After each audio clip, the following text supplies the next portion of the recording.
2023 was marked by a series of significant changes at the EUIPO.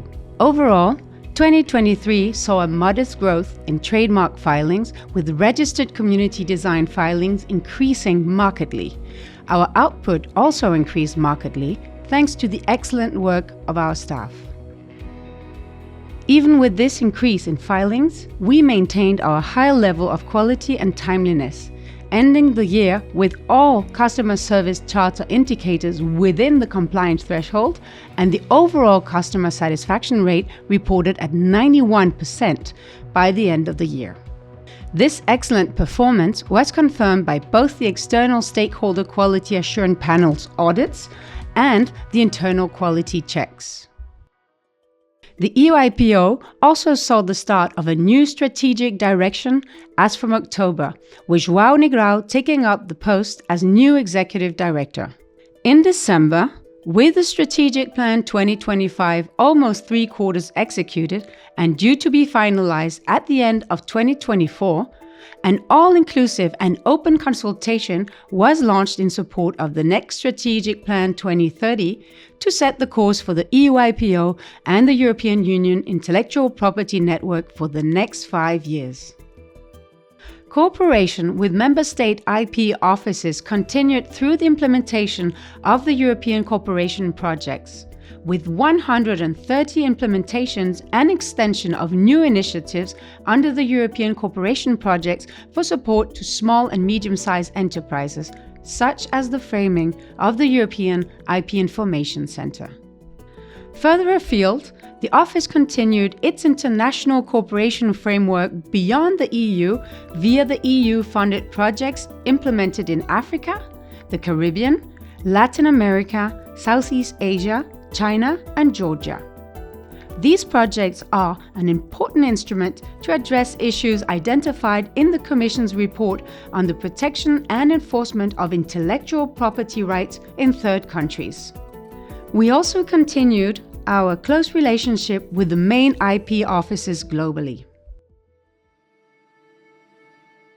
Unfortunately, the situation in Ukraine did not change, and the war continued throughout 2023, putting Europe's resilience, solidarity, and democratic principles to the test.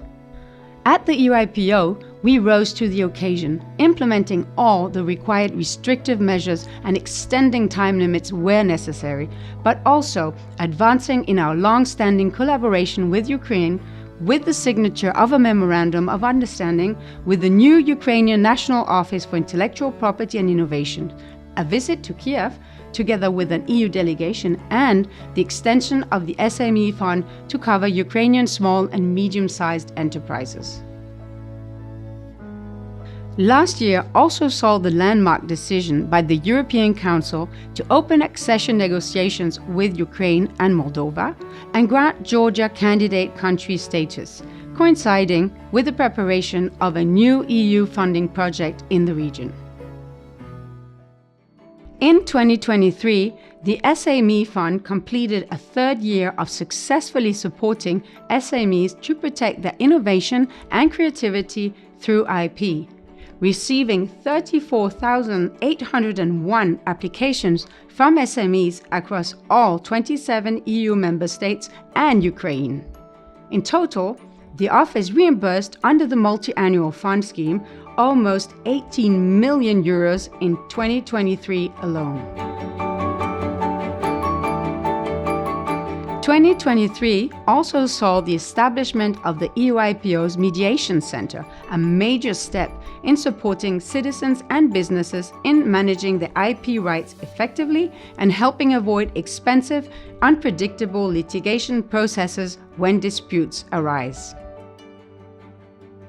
The 20th anniversary of the first RCD application coincided with a provisional agreement by the co-legislators on the revision of the 2 legislative proposals concerning designs, which aim to modernize the existing design legislation, make EU design registration easier, and harmonize EU and national procedural and substantive rules where possible.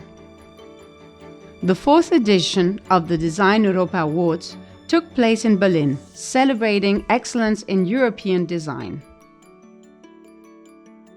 The EUIPO also continued to actively support the Commission's ongoing legislative initiatives in geographical indications through continued collaboration with the European Commission in agricultural and non-agricultural matters, with the Office now the entity in charge of the examination and registration at EU level of crafts and industrial GIs.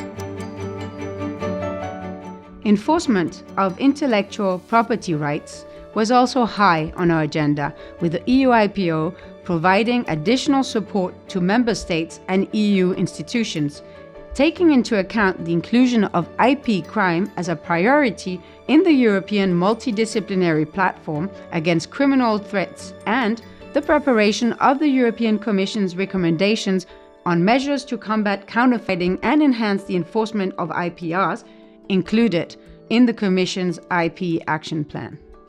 Furthermore, the European Commission tasked the EUIPO with assessing the impact of its recommendation on combating online piracy of sports and other live events, as well as with the creation of a dedicated network of national administrative authorities to exchange on practices in different countries to best deal with this form of piracy.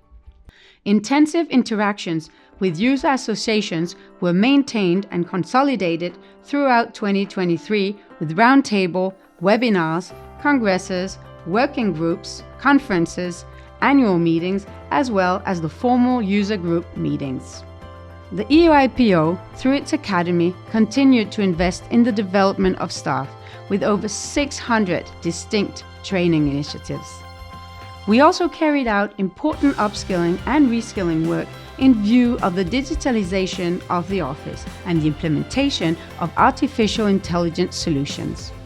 Training and development were also provided to external stakeholders and the younger generation through the Pan-European SEAL program and the virtual school visits. The EUIPO's success this year would not have been possible without the professionalism, resilience, commitment and dedication of the EUIPO staff and the excellent collaboration established with our cooperation partners.